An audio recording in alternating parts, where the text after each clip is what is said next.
Hello friends, this is Varsha. Welcome back to Varsha's academy.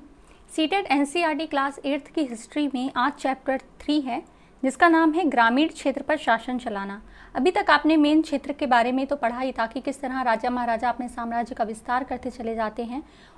आज इस chapter में हम ये पढ़ेंगे कि ग्रामीण क्षेत्र पर वो अपना शासन कैसे चलाते थे। ठीक है, अंग्रेज़ों का शासन भी आपने देखा, तो यहाँ पर अंग्रेज़ों के शासन के बारे में भी बात होगी। ठीक है, ये देखिए, सबसे पहले चित्र देख लीजिए एंड चैनल को लाइक शेयर एंड सब्सक्राइब ज़रूर करिए, वीडियोस को शेयर ज़रूर करिए जिससे थोड़ा मोटिवेशन हमें भी मिले एंड आपका जो भी फीडबैक है उसको कमेंट में ज़रूर लिखा करिए। ओके, ये देखिए क्या है, 1765 में रॉबर्ट क्लाइव मुगल बादशाह से बिहार और उड़ीसा की दीवानी ग्रहण करते हुए। ठीक है, तो ये लोग क्या करते थे, दीवानी ग्रहण करने के बाद में उस पर अपना आधिपत्य चलाते थे और धीरे धीरे अंग्रेज अपने शासन को, अपने क्षेत्र को बढ़ाते चले जाते थे। उसके बाद में जो राजा होते थे वो भी उनके अधीन मतलब रहना पड़ता था, है ना। तो यहाँ पर देखते हैं कंपनी दीवान बन गई 12 अगस्त 1765। ये सन याद रखिएगा, 12 अगस्त 1765 को मुगल बादशाह ने ईस्ट इंडिया कंपनी को बंगाल का दीवान तैनात किया। ठीक है, तो अब अगर क्वेश्चन ऐसे आ जाता है कि ईस्ट इंडिया कंपनी को बंगाल की दीवानी कब दी गई, तो आपको तारीख भी याद होनी चाहिए, 12 अगस्त 1765। पहले क्या होता था एग्जाम्स में 1765 यानी कि सन ही पूछ ली जाती थी, लेकिन आजकल वो मंथ और डेट ये दोनों ही पूछते हैं, तो आपको पूरी डेट याद रखनी चाहिए। ओके, इस बात की पूरी संभावना है कि ये घटना मुट्ठी भर अंग्रेज़ों और हिंदुस्तानियों की मौजूदगी में रॉबर्ट क्लाइव के तंबू में घटी होगी, लेकिन ऊपर दिए गए चित्र में इस घटना को एक भव्य समारोह के रूप में दिखाया गया है। क्योंकि देखिए, जो चित्रकार होते थे वो अंग्रेज़ों के होते थे, तो वो अंग्रेज़ों की बड़ाई करने की वजह से, उनकी तरफदारी करने की वजह से हर घटना को बहुत ज़्यादा मतलब बढ़ा चढ़ा कर बनाते थे। ठीक है, यह चित्र उस चित्रकार ने बनाया है जिसे रॉबर्ट क्लाइव ने अपने जीवन के यादगार घटनाओं को चित्रित करने का जिम्मा सौंपा था। ठीक है, अब अगर रॉबर्ट क्लाइव ने ही अपना चित्र बनवाया है तो जाहिर सी बात है कि जो चित्रकार है वो कुछ इस तरह से चित्र बनाएगा जिससे रॉबर्ट क्लाइव खुश हो जाए। ठीक है, बंगाल की दीवानी हाथ आ जाना अंग्रेजों के लिए निश्चय ही एक बड़ी घटना थी। दीवान के तौर पर कंपनी अपने नियंत्रण वाले भूभाग के आर्थिक मामलों की मुख्य शासक बन गई थी। अब उसे अपनी ज़मीन का शासन चलाने और आमदनी को व्यवस्थित करने का रास्ता ढूंढना था। इसके लिए उसे एक ऐसा रास्ता ढूंढना था जिससे कंपनी के बढ़ते खर्चों को पूरा करने के लिए काफ़ी आमदनी जुटाई जा सके। व्यापारिक कंपनी के नाते उसे यह भी ख्याल रखना था कि वह अपनी ज़रूरत की चीज़ें खरीदती बेचती रहे। ओके, समय के साथ साथ कंपनी को यह समझ आने लगा कि उसे सावधानी के साथ आगे बढ़ना होगा। बाहरी ताकत होने की वजह से उसे उन लोगों को भी शांत रखना था जो गांव देहात में पहले शासन चला चुके थे, जैसे ज़मींदार हो गए, छोटे स्तर पर किसान हो गए, सेनापति जो राजाओं के होते थे वो भी कहीं ना कहीं किसी क्षेत्र के दीवान बने थे उस समय। ठीक है, जिनके पास अभी भी ताकत और सम्मान था। ऐसे जो लोग स्थानीय सत्ता में रह चुके थे उन्हें नियंत्रित करना तो ज़रूरी था, लेकिन उन्हें ख़त्म नहीं किया जा सकता था। ख़त्म इसलिए नहीं किया जा सकता था क्योंकि जो स्थानीय नेता होते थे उन पर लोगों का, आम जनता का विश्वास ज़्यादा होता था, इसीलिए उनकी सत्ता को पूरी तरह खत्म नहीं कर सकते थे, बल्कि उनको दबाया जा सकता था। ठीक है, ये काम कैसे हो, इस अध्याय में हम देखेंगे कि कंपनी ने ग्रामीण इलाकों पर उपनिवेश कैसे बनाया, आय के संसाधन कैसे जुटाए, लोगों के अधिकार किस तरह तय किए और मनमाफिक फसलों की खेती कैसे कराई। अब हम बात करते हैं कंपनी की आमदनी। कंपनी दीवान तो बन गई थी, लेकिन अभी भी खुद को एक व्यापारी ही मानती थी। कंपनी भारी भरकम लगान तो चाहती थी, लेकिन उसके आकलन और वसूली की कोई नियमित व्यवस्था करने में हिचकिचा रही थी। क्योंकि वो बाहर के आए हुए लोग थे, इसीलिए पहले वो थोड़ा हिचकिचा रहे थे, लेकिन जब भारतीय लोग ही गद्दारी पर उतर आए तो उन्होंने देखा कि हम फूट डालकर अपनी जो कूटनीति है उसको सफल कर सकते हैं। ठीक है, उसकी कोशिश यह थी कि वे ज़्यादा से ज़्यादा राजस्व हासिल करे और कम से कम कीमत पर बढ़िया सूती और रेशम कपड़ा खरीदे। इसी कारण 5 साल के भीतर बंगाल में कंपनी द्वारा खरीदी जाने वाली चीज़ों का कुल मूल्य दोगुना हो चुका था। 1765 में से पहले कंपनी ब्रिटेन में सोने और चांदी का आयात करती थी और इन चीज़ों के बदले सामान खरीदती थी। ठीक है, मतलब सोने चांदी देती थी और सामान खरीदते थे। ओके, अब बंगाल में इकट्ठा होने वाले पैसे से ही निर्यात की चीज़ें खरीदी जा सकती थी। जल्द ही ये जाहिर हो गया कि बंगाल की अर्थव्यवस्था एक गहरे संकट में फंसती जा रही है। कारीगर गांव छोड़कर भाग रहे थे क्योंकि उन्हें बहुत कम कीमत पर अपनी चीज़ें कंपनी को जबरन बेचनी पड़ती थी। किसान अपना लगान नहीं चुका पा रहे थे, कारीगरों का उत्पादन गिर रहा था और खेती चौपट होने लगी। ठीक है, तो यहाँ पर क्या है कि कंपनी जो आम जनता है उन पर, जो आम पारिश्रमिक जो श्रमिक थे उन पर दबाव बनाती थी कि कम कीमत पर अपना जो सामान है वो कंपनी को दो। ठीक है, ये देखिए बंगाल स्थित मुर्शिदाबाद का एक साप्ताहिक हाट यानी कि साप्ताहिक बाजार है। 1770 में पड़े अकाल में बंगाल में 1 करोड़ लोगों की मौत की नींद सुला दिया। समझ लीजिए 1770 में एक अकाल पड़ा बंगाल में जहाँ पर 1 करोड़ लोगों की मौत हो गई। इस अकाल में लगभग 1/3 आबादी समाप्त हो गई। खेती में सुधार की ज़रूरत। अगर अर्थव्यवस्था संकट में थी तो क्या कंपनी अपनी राजस्व आय के बारे में आश्वस्त रह सकती थी? कंपनी के ज़्यादातर अफसरों को ये लगने लगा था कि ज़मीन में निवेश करना और खेती में सुधार लाना बहुत ज़रूरी है। ठीक है भाई, खेती जब होगी तभी तो अनाज होगा और वहाँ की जो सेना थी, उनके जो अधिकारी थे वो खा पी पाएंगे। ये काम किस तरह किया जा सकता था, इस सवाल पर 2 दशकों तक बहस चली। आखिरकार कंपनी ने 1793 में स्थायी बंदोबस्त लागू किया। अब ये याद रखिएगा, कंपनी ने स्थायी बंदोबस्त कब लागू किया है? 1793 में। ओके, ये सन ज़रूर याद रखिएगा। इस बंदोबस्त की शर्तों के हिसाब से राजाओं और ताल्लुकदारों को जमींदारों के रूप में मान्यता दी गई। उन्हें किसानों से लगान वसूल और कंपनी को राजस्व चुकाने का जिम्मा सौंपा गया। उनकी ओर से चुकाई जाने वाली राशि स्थायी रूप से तय कर दी गई थी। इसका मतलब यह था कि भविष्य में कभी भी इसमें इजाफा नहीं किया जाना था। अंग्रेज़ों को लगता था कि इससे उन्हें नियमित रूप से राजस्व मिलता रहेगा और ज़मींदारों को ज़मीन में सुधार के लिए खर्चे करने का प्रोत्साहन मिलेगा। उन्हें लगता था क्योंकि राज्य की ओर से राजस्व की मांग बढ़ने वाली नहीं थी, इसलिए ज़मींदार बढ़ते उत्पादन से फ़ायदे में रहेंगे। ठीक है, अब ये देख लीजिए, ये कौन है? Charles Cornwallis. जिस समय स्थायी बंदोबस्त लागू किया गया उस समय कॉर्नवालिस बंगाल का गवर्नर जनरल था। तो यहाँ पर 3 चीज़ें याद रखने वाली हैं कि स्थायी बंदोबस्त कौन से सन में लागू हुआ? 1793 में। और उस समय गवर्नर जनरल बंगाल का कौन था? Lord Cornwallis. ओके, स्थायी बंदोबस्त कब हुआ? 1793 में। और उस समय गवर्नर जनरल कौन था? Charles Cornwallis. और 1793 सन याद रखिएगा। ओके, नेक्स्ट है समस्या कौन सी थी? मगर स्थायी बंदोबस्त ने भी समस्या पैदा कर दी थी।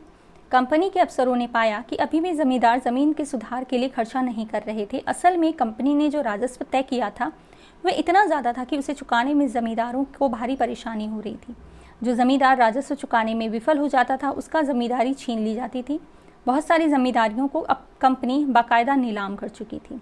ठीक है, 19वीं सदी के पहले दशक तक हालात बदल चुके थे। बाजार में कीमतें बढ़ीं और धीरे धीरे खेती का विस्तार होने लगा।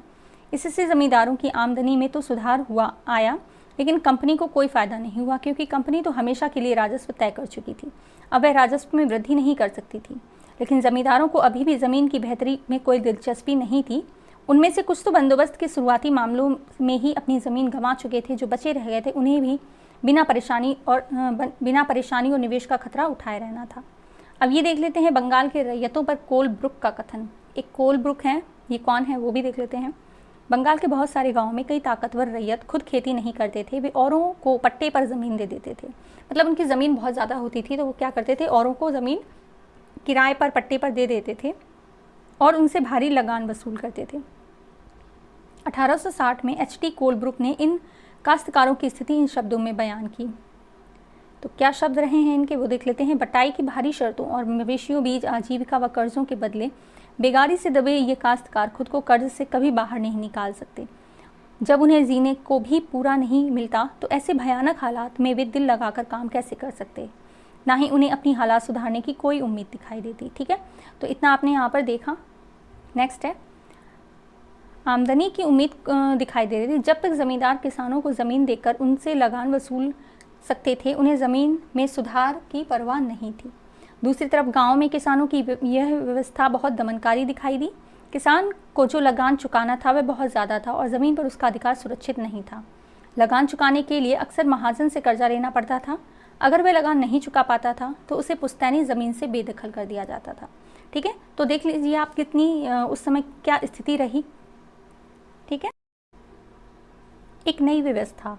19वीं सदी की शुरुआत में ही कंपनी के बहुत सारे अधिकारियों को इस बात का यकीन हो चुका था कि राजस्व बंदोबस्त में दोबारा बदलाव लाना ज़रूरी है। जब कंपनी को शासक और व्यापार के अपने खर्चे चलाने के लिए पैसे की ज़रूरत हो तो वह स्थायी रूप से राजस्व तय करके काम कैसे चला सकती हैं।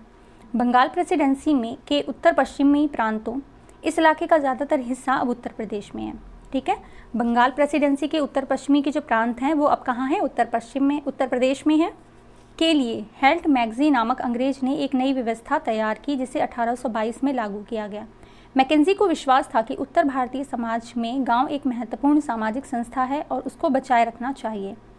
उसके आदेश पर कलेक्टरों ने गांव-गांव का दौरा किया, ज़मीन की जांच की, खेतों को मापा, विभिन्न समूहों के रीति रिवाजों को दर्ज किया।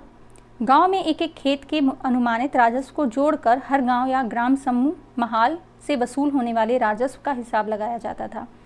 इस राजस्व को स्थायी रूप से तय नहीं किया गया, बल्कि उसमें समय समय पर संशोधनों की गुंजाइश रखी गई। राजस्व इकट्ठा करने और उसे कंपनी को अदा करने का जिम्मा जमींदार की बजाय गांव के मुखिया को सौंप दिया गया। इस व्यवस्था को महालवारी बंदोबस्त का नाम दिया गया। तो यहाँ पर क्या हो रहा है कि पहले उनसे राजस्व का हिसाब लिया जाता था। जो गांव समूह हैं, गांव कई सारे गांव को जोड़कर जो गांव समूह बनाया गया, ग्राम समूह बनाया गया, उसको महाल कहा जाता था। और ये जो बंदोबस्त था उसको महालवारी कहा जाता था। ठीक है, ये देखिए कौन है, मद्रास के गवर्नर टॉमस मुनरो। इनका शासनकाल, इनका जो समय रहा है, ये कब तक गवर्नर रहे हैं, 1819 से 1826। तो ये सन ज़रूर याद रखिएगा, पूछ लिया जाता है। अब हम बात करते हैं मुनरो व्यवस्था की। ब्रिटिश नियंत्रण वाले दक्षिण भारतीय इलाकों में भी स्थायी बंदोबस्त की जगह नई व्यवस्था अपनाने का प्रयास किया जाने लगा। वहाँ जो नई व्यवस्था विकसित हुई उसे रैयतवार या रैयतवारी का नाम दिया गया। कैप्टन अलेक्जेंडर रोड ने टीपू सुल्तान के साथ चले युद्धों के बाद कंपनियों द्वारा कब्जे में लिए गए कुछ इलाकों में इस व्यवस्था को आजमाकर भी देख लिया था। टॉमस मुनरो ने इस व्यवस्था को विकसित किया। धीरे धीरे पूरे दक्षिणी भारत पर यही व्यवस्था लागू कर दी गई। कौन सी व्यवस्था? रैयतवाड़ी। कौन था यहाँ उस समय का गवर्नर? Thomas Munro. ओके, याद रखना, ये आपको जो चित्र है वो यहाँ दिखा दिया था। रीड और मुनरो को लगता था कि दक्षिण में परंपरागत जमींदार नहीं थे, इसलिए उनका तर्क यह था कि उन्हें सीधे किसानों से ही बंदोबस्त करना चाहिए जो पीढ़ियों से ज़मीन पर खेती करते आ रहे हैं। ठीक है, ये स्थायी बंदोबस्त की जगह पर दक्षिण साइड में रैयतवारी व्यवस्था अपनाई गई थी। राजस्व आकलन से पहले उनके खेतों को सावधानी पूर्वक और अलग से सर्वेक्षण किया जाना चाहिए। मुनरो का मानना था कि अंग्रेज़ों को पिता की भांति किसानों की रक्षा करनी चाहिए, बट वो ऐसा करते नहीं थे। वो पिता की भांति नहीं थे, वो एक शासक के तौर पर जो भारतीय जनता थी उन पर अपना आधिपत्य जताने की कोशिश करते थे। सब कुछ ठीक नहीं था। नई व्यवस्थाएं लागू होने के बाद महज कुछ साल के भीतर उनमें समस्याएं दिखाई देने लगीं। ज़मीन से होने वाली आमदनी बढ़ाने के चक्कर में राजस्व अधिकारियों ने बहुत ज़्यादा राजस्व तय कर दिया। भाई जितनी फसल होगी उतना ही तो किसान दे पाएगा, कुछ तो अपने लिए बचा कर रखेगा, है ना। तो किसान राजस्व चुका नहीं पा रहे थे, रैयत भागों में से भाग रहे थे। बहुत सारे क्षेत्रों में गांव वीरान हो गए। आशावादी अफसरों की उम्मीद थी कि नई व्यवस्था किसानों को संपन्न उद्यमशील किसान बना देगी, लेकिन ऐसा नहीं हुआ। ठीक है, यूरोप की फसलें देख लेते हैं। अंग्रेजों ने यह भी महसूस किया कि ग्रामीण इलाके न केवल राजस्व प्रदान कर सकते हैं, बल्कि वहाँ यूरोप की ज़रूरतों के हिसाब से सही फसलें भी पैदा की जा सकती हैं। 18वीं सदी के आखिर तक कंपनी ने अफीम और नील की खेती पर पूरा जोर लगा दिया। इसके बाद लगभग 150 साल तक अंग्रेज़ देश के विभिन्न भागों में किसी न किसी फसल के लिए किसानों को मजबूर करते रहे। बंगाल में पटसन, असम में चाय, संयुक्त प्रांत पहले उत्तर प्रदेश को संयुक्त प्रांत कहा जाता था। ठीक है, तो संयुक्त प्रांत में गन्ना, पंजाब में गेहूं, महाराष्ट्र व पंजाब में कपास और मद्रास में चावल। ये सारे जो चीज़ें बताई गई हैं कि बंगाल में पटसन होता है, ये सारी चीज़ें आप याद रखिएगा। ओके, ये कैसे किया गया? अंग्रेज़ों ने ये अपनी ज़रूरत की फसलों की खेती को फैलाने के लिए कई तरीके अपनाए। आइए यहाँ पर और देखते हैं। क्या रंग का भी कोई इतिहास है? ये मॉरिश कॉटन छापा 19वीं सदी के उत्तरार्ध में इंग्लैंड का है। ठीक है, ये कलमकारी छापा है, ये 20वीं सदी भारत। चित्र 5 और 6 में सूती कपड़े के छापों की 2 तस्वीरें दी गई हैं। अगर आप अभी भी सलवार सूट वगैरह खरीदने जाएंगे या बेडशीट वगैरह खरीदने जाएंगे तो इस तरह का छापा आपको देखने को मिलेगा। बाईं तरफ चित्र 5 में तस्वीर में भारत में आंध्र प्रदेश के बुनकरों द्वारा बनाए गए कलमकारी छापे दिखाई दे रहे हैं। दूसरी तरफ ब्रिटेन के प्रसिद्ध कवि और कलाकार विलियम मॉरिस द्वारा बनाए गए फूल वाले छापे हैं। दोनों छापों में एक बात समान है, दोनों में ही गहरे नीले रंग का प्रयोग किया गया है। इसे आमतौर पर नील कहा जाता है। क्या आप जानते हैं ये रंग किस तरह पैदा किया गया? अब यहाँ पर बात आ रही है नील की खेती की। ठीक है, इन छापों में आपको जो नीला रंग दिखाई दे रहा है वे नील नाम के एक पौधे से निकाला जाता था। इस बात की काफ़ी संभावना है कि 19वीं सदी में ब्रिटिश में मॉरिशस के छापों में इस्तेमाल किया जाने वाला नीला रंग भारत में उगने वाले नील के पौधों से ही तैयार किया जाता था। उस समय भारत दुनिया में नील का सबसे बड़ा स्रोत था, क्योंकि अंग्रेज क्या करते थे, वो ज़बरदस्ती लोगों से नील की खेती कराते थे, जिसकी वजह से आपने जब गांधी जी के जो वो पढ़े थे आंदोलन पढ़े होंगे, तो उस समय नील की खेती के लिए भी उन्होंने एक अभियान चलाया था कि उसको बंद किया जाए। ठीक है, भारतीय नील की मांग क्यों थी, ये पढ़ते हैं। नील का पौधा मुख्य रूप से उष्णकटिबंधीय इलाकों में ही उगता है। 13वीं सदी तक इटली, फ्रांस और ब्रिटेन के कपड़ा उत्पादक कपड़े की रंगाई के लिए भारतीय नील का इस्तेमाल कर रहे थे। उस समय भारतीय नील की बहुत थोड़ी मात्रा ही यूरोपीय बाज़ारों में पहुंचती थी। उसकी कीमत भी बहुत ऊंची रहती थी, इसीलिए यूरोपीय कपड़ा उत्पादकों को बैंगनी और नीले रंग बनाने के लिए वोड नामक एक और पौधे पर निर्भर रहना पड़ता था। वोड पौधा शीतोष्ण क्षेत्र में उगता था, इसीलिए यूरोप में आसानी से मिल जाता था। ठीक है, नील की खेती कहाँ होती है, उष्णकटिबंधीय इलाकों में। वोड पौधा कहाँ, शीतोष्ण क्षेत्र में। ठीक है, उत्तरी इटली, दक्षिणी फ्रांस, जर्मनी और ब्रिटेन के कई हिस्सों में ये पौधा उगता था। नील के साथ प्रतिस्पर्धा से परेशान यूरोप के वुड उत्पादकों ने अपनी सरकारों पर दबाव डाला कि नील के आयात पर पाबंदी लगा दें। ठीक है,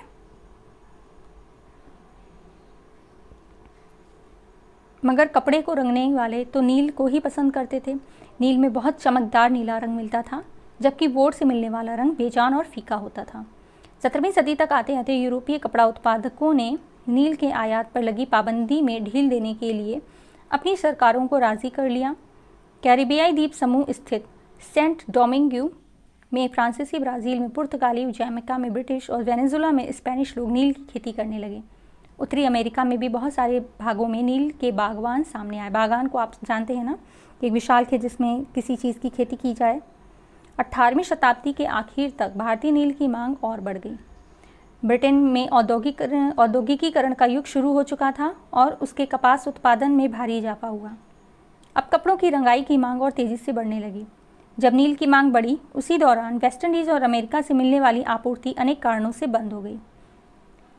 1783 से 1789 के बीच दुनिया का नील उत्पादन आधा रह गया था। ब्रिटेन के अंग्रेज अब नील की आपूर्ति के लिए बेचैनी से किसी और स्रोत की तलाश कर रहे थे। अब नील कहाँ से मिलेगी वो देखते हैं। भारत में ब्रिटेन की बढ़ती दिलचस्पी, यूरोप में नील की बढ़ती मांग को देखते हुए ईस्ट इंडिया कंपनी भी भारत में नील की खेती बढ़ाने के रास्ते ढूंढने लगी। 18वीं सदी के आखिरी दशकों में से ही बंगाल में नील की खेती तेज़ी से फैलने लगी। बंगाल में पैदा होने वाला नील दुनिया के बाज़ारों पर छा गया था। 1788 में ब्रिटेन द्वारा आयात किए गए नील में भारतीय नील का हिस्सा केवल लगभग 30% था। अब आप देख लीजिए, 1788 में ब्रिटेन द्वारा जो नील आयात किया जा रहा था उसमें सबसे बड़ा हिस्सा 30% कहाँ का था, भारत का। 1810 में ब्रिटेन द्वारा आयात किए गए नील में भारतीय नील का हिस्सा 95% हो चुका था। तो आप समझिए 1788 से 1810 में कितना ज़्यादा वो नील, जो भारतीय नील आयात करने लगे। जैसे जैसे नील का व्यापार फैला, कंपनी के अफसर और व्यावसायिक एजेंट नील के उत्पादन में पैसा लगाने लगे। समय बीतने के साथ साथ कंपनी के बहुत सारे अधिकारियों ने नील के अपने कारोबार पर ध्यान देने के लिए अपनी नौकरियां छोड़ दी। भारी मुनाफे की उम्मीद में स्कॉटलैंड और इंग्लैंड के बहुत सारे लोग भारत आए और उन्होंने नील के बागान लगा लिए। जिनके पास नील की पैदावार के लिए पैसा नहीं था, उन्हें कंपनी और नए नए बैंक कर्जा देने को तैयार रहते थे। अब हम बात करते हैं नील की खेती कैसे होती थी। ठीक है, नील की खेती दो मुख्य तरीके थे, निज और रैयती। निज खेती की व्यवस्था में बागान मालिक खुद अपनी ज़मीन में नील का उत्पादन करते थे। या तो वे ज़मीन खरीद लेते थे या दूसरी ज़मींदारों से ज़मीन भाड़े पर ले लेते थे और मज़दूरों का काम पर लगाकर नील की खेती करवाते थे। ये निज खेती है। अब निज खेती कराओगे तो कुछ समस्याएं तो होती ही हैं। बागान मालिक को निज खेती का क्षेत्रफल फैलाने में मुश्किल आ रही थी कि वो जितना खेत उन्होंने लिया होगा या जितना खेत उनका होगा उतने में ही तो वो खेती कर सकते हैं, वो उसको उस क्षेत्र को फैला नहीं सकते। नील की खेती केवल उपजाऊ ज़मीन पर की जा सकती थी। ऐसी ज़मीनों पर आबादी पहले ही बहुत ज़्यादा थी। यहाँ छोटे मोटे खेत ही उनके हाथ लग पाते थे। नील की खेती करने के लिए उन्हें बड़े बड़े भूखंडों की ज़रूरत थी। इस तरह ज़मीनें उन्हें कहाँ से मिल सकती थीं? उन्होंने नील की फैक्ट्री के इर्द गिर्द पट्टे पर ज़मीन लेने के प्रयास किए और वहाँ के किसानों को हटवा दिया। इससे टकराव और तनाव पैदा हो जाता था। मज़दूरों का इंतज़ाम करना भी आसान नहीं था। बड़े बागान के लिए बहुत सारे मज़दूरों की ज़रूरत होती थी। मज़दूरों की ज़रूरत भी सबसे ज़्यादा उसी समय होती थी जब किसान धन की खेती में व्यस्त रहते थे।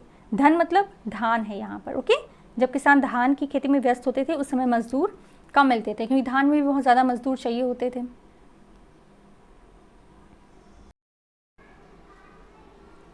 बड़े पैमाने पर नील खेती के लिए बहुत सारे हल बैलों की ज़रूरत थी। 1 बीघा नील की खेती के लिए 2 हल चाहिए होते थे। इसका मतलब ये था कि अगर किसी बागान मालिक के पास 1000 बीघा ज़मीन है तो उसे 2000 हलों की ज़रूरत पड़ती। ठीक है, हलों को खरीदना और उनका रखरखाव एक बड़ी समस्या थी।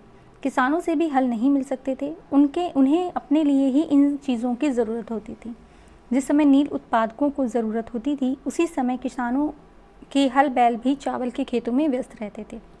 19वीं सदी के आखिर तक बागान मालिक नील खेती का क्षेत्रफल फैलाने में हिचकिचाते थे। इस व्यवस्था के तहत नील की पैदावार वाली 25% से भी कम ज़मीन आती थी। बाकी ज़मीन रैयत व्यवस्था के अंतर्गत थी। बीघा मतलब क्या होता है? ज़मीन की एक माप है। ब्रिटिश शासन से पहले बीघे का आकार अलग अलग होता था। बंगाल में अंग्रेज़ों ने इसका क्षेत्रफल करीब 1/3 एकड़ तक तय कर दिया था। मतलब 1/3 एकड़ अगर आपके पास जगह है उसको बीघा कहा जाता था। ठीक है, आगे देखते हैं रैयतों की ज़मीन पर नील की खेती। रैयती व्यवस्था के तहत बागान मालिक रैयतों के साथ एक अनुबंध सट्टा करते थे। मतलब इस तरह का अनुबंध कि वो कितने दिनों तक खेती यहाँ पर करेंगे, इस तरह से। ठीक है, कई बार वे गांव के मुखियाओं को भी रैयतों की तरफ से समझौता करने के लिए बाध्य कर देते थे, जो अनुबंध पर दस्तखत कर देते थे। उन्हें नील उगाने के लिए कम ब्याज पर बागान मालिकों से नगद कर्जा मिल जाता था। ठीक है, नगद कर्जा मिल जाता था और नील की खेती ही करनी होगी उनको।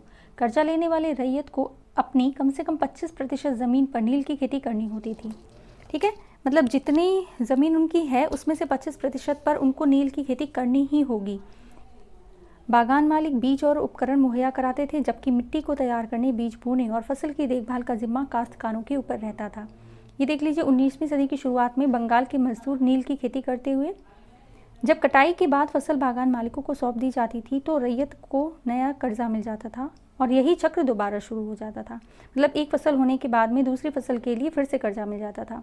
नील का उत्पादन कैसे होता था वो यहाँ देखते हैं। ये देखिए, ये किंडवन हौद है, ये बीटर वॉट है। देखिए यहाँ पर नील के खेतों के पास स्थित नील का एक कारखाना, ये नील का कारखाना है जिससे नील के पौधों से नील निकाली जाती थी।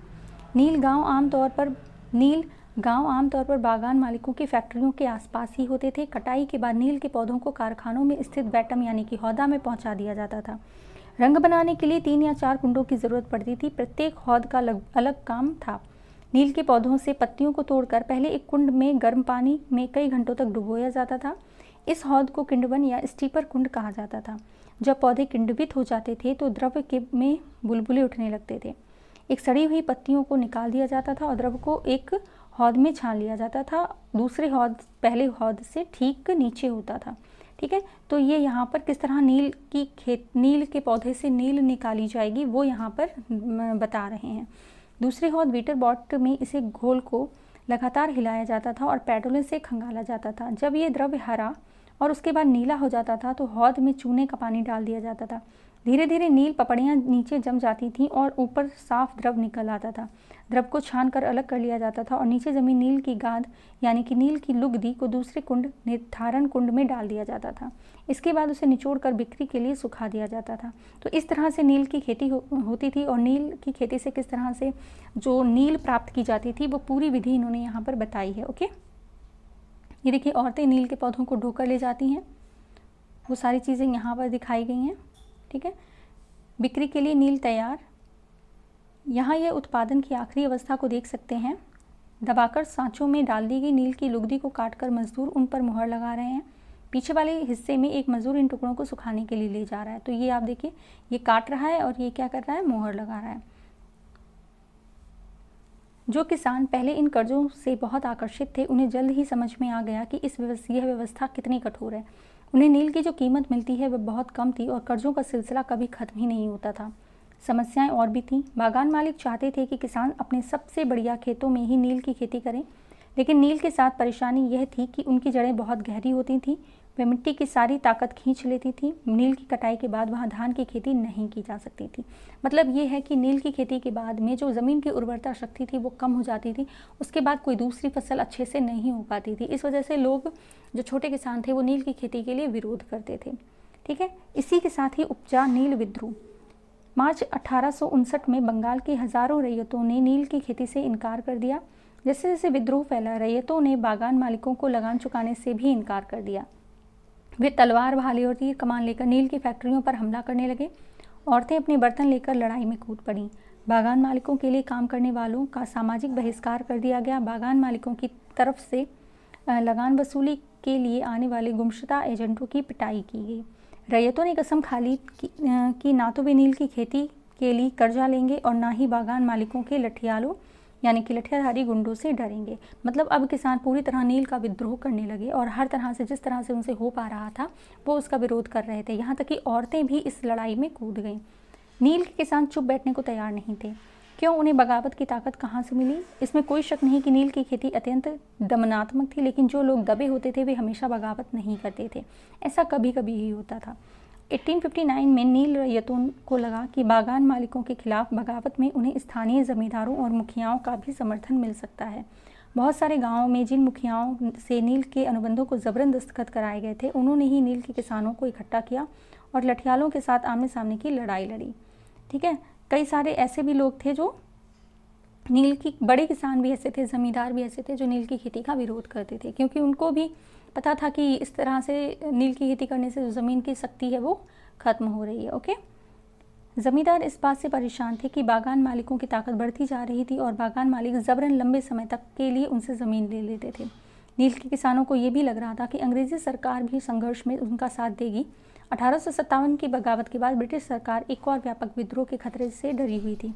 जब नील की खेती वाले जिलों में एक और बगावत की खबर फैली तो लेफ्टिनेंट गवर्नर ने 1859 की सदियों में इलाके का दौरा किया। रैयतों को लगा कि सरकार उनकी दुर्दशा से परेशान है। बरसात में मजिस्ट्रेट एस्ले ईडन ने एक नोटिस जारी किया जिसमें कहा गया कि रैयतों को नील के अनुबंध मानने के लिए मजबूर नहीं किया जाएगा। इस नोटिस के आधार पर लोगों में यह खबर फैल गई कि रानी विक्टोरिया ने नील की खेती ना करने का हुक्म दे दिया है। ईडन किसानों को शांत करने और विस्फोटक स्थितियों को नियंत्रित करने की कोशिश कर रहे थे। उनकी कार्रवाई को किसानों ने अपने विद्रोह का समर्थन मान लिया। उन्होंने ये लगा कि हम नील का जो विद्रोह कर रहे हैं तो अंग्रेज भी हमारे साथ में हैं। ओके, जैसे जैसे विद्रोह फैला, कलकत्ता में पढ़े लिखे लोग भी नील जिलों की ओर चल पड़े। उन्होंने रैयतों की दुर्दशा, बागान मालिकों की जोर ज़बरदस्ती और अत्याचारी नील व्यवस्था के बारे में लिखा। इस बगावत से परेशान सरकार को बागान मालिकों की रक्षा के लिए सेना बुलानी पड़ी। नील उत्पादन व्यवस्था की जांच करने के लिए एक नील आयोग भी बना दिया गया। इस आयोग ने बागान मालिकों को दोषी पाया और जोर ज़बरदस्ती के लिए उनकी आलोचना की। आयोग ने कहा कि नील की खेती रैयतों के लिए फ़ायदे का सौदा नहीं है। आयोग ने रैयतों से कहा कि वे मौजूदा अनुबंधों को पूरा करने के लिए आगे से भी चाहे तो नील की खेती बंद कर सकते हैं। तो ये यहाँ पर थोड़ी सी इनको राहत की सांस मिली। ठीक है, इस बगावत के बाद बागानों में नील के उत्पादन धराशायी हो गया। इसके बाद बागान मालिक बिहार पर ध्यान देने लगे। 19वीं सदी के आखिर में ये कृत्रिम रंगों का निर्माण होने लगा। इससे उनका व्यवसाय भी बुरी तरह प्रभावित हुआ। फिर वे उत्पादन फैलाने में सफल रहे। जब महात्मा गांधी दक्षिण अफ्रीका से लौटे तो बिहार के एक किसान ने चंपारण आकर नील किसान की दुर्दशा देखने का न्योता दिया। 1917 में महात्मा गांधी का ये दौरा नील बागान मालिकों के खिलाफ चंपारण आंदोलन की शुरुआत हुई। अब यहाँ पे क्वेश्चन ये बनता है कि चंपारण आंदोलन जो है वो कौन से सन में हुआ? तो 1917 में। इसको किसने शुरू किया? महात्मा गांधी ने शुरू किया और ये चंपारण से हुआ है। ठीक है, याद रखिएगा। तो यहाँ पर आपका जो चैप्टर है ये कंप्लीट होता है। अब ये जैसे मैचिंग है तो इस मैचिंग को आप कर लीजिए। मैचिंग जितने भी हैं वो तो आपको एनसीईआरटी की अच्छे से समझ में आनी चाहिए, अच्छे से आपको याद होनी चाहिए। पूरी मैचिंग ऐसे ही उठाकर वो सीटेट के पेपर में रख देते हैं। ठीक है, आज चैप्टर 3 कंप्लीट हो गया है आपका एनसीईआरटी एसएसटी क्लास 8 का। ठीक है, चैनल को लाइक, शेयर एंड सब्सक्राइब ज़रूर करें एंड जो भी आपके सजेशन है, जो भी डाउट है उसको कमेंट में ज़रूर लिखें। Thank you so much for watching.